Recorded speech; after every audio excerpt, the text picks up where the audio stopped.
Iraq War. What really... Specifically, what I say in my book is that both Iraq and Iran used chemical weapons against each other. They were trying to kill each other. The story essentially was distorted here in the United States to make it appear that only Iraq used chemical weapons, that the Iraqi chemical weapons killed the Iraqi civilians, the Kurds, and that this was done deliberately as an act of genocide.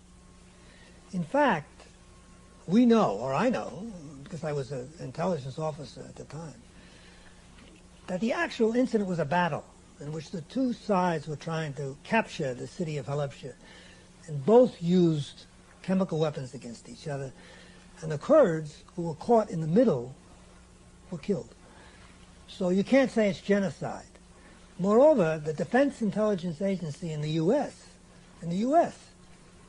examined the battle afterwards, immediately afterwards, and they concluded that based on an examination of the corpses, that the type of gas that killed the Kurds was the gas the Iranians used, but not the Iraqis. It's called a blood agent. It's called a blood agent. It's a cyanide-based gas, and it gives itself away because the corpses, the extremities are blue. So they looked at the corpses and they said, well, that's cyanide-based. And what was Iraq using? Iraq was using mustard gas. Totally different effect? Totally different effect.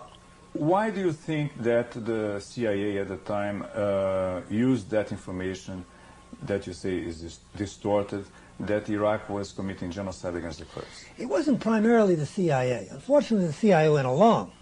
But primarily, it was the Bush administration, the other Bush administration.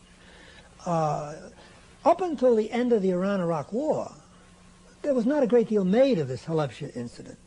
The DIA said it was the Iranians. The Bush administration accepted that, and no great to-do was made of it. As soon as the Iraqis won the war, and it appeared that the balance of power in the Middle East had been significantly disturbed, because now the Iranians could not fight anymore, the United States realized that it had a problem on its hand in Iraq, because the Iraqis, having won the war, were now beginning to assert themselves. They were beginning to make statements to the effect that only the Arab states in the Gulf should be responsible for the security of the Gulf. Effectively, what they were asking us was to get out, the Americans to get out. So immediately, the administration shifted, and Iraq became the villain. And then you began to get a lot of anti-Iraq propaganda here in the United States. And one of the main charges that was leveled was this one about the gassing of the Kurds. The then Secretary of State Schultz was the one who initially made the charge. And he said not only had the Iraqis used gas at Halabja, but in the very last days of the war, this would be in the summer of '88, they undertook a campaign to wipe out the Kurds using chemicals. And they even went so far as to say 100,000 Kurds were killed, which was nonsense.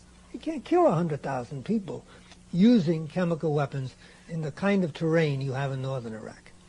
So I would say it was done to demonize the Iraqis and to cheat them of the victory they'd won, and to hopefully, from the administration's side, reestablish a suitable balance of power in the Persian Gulf.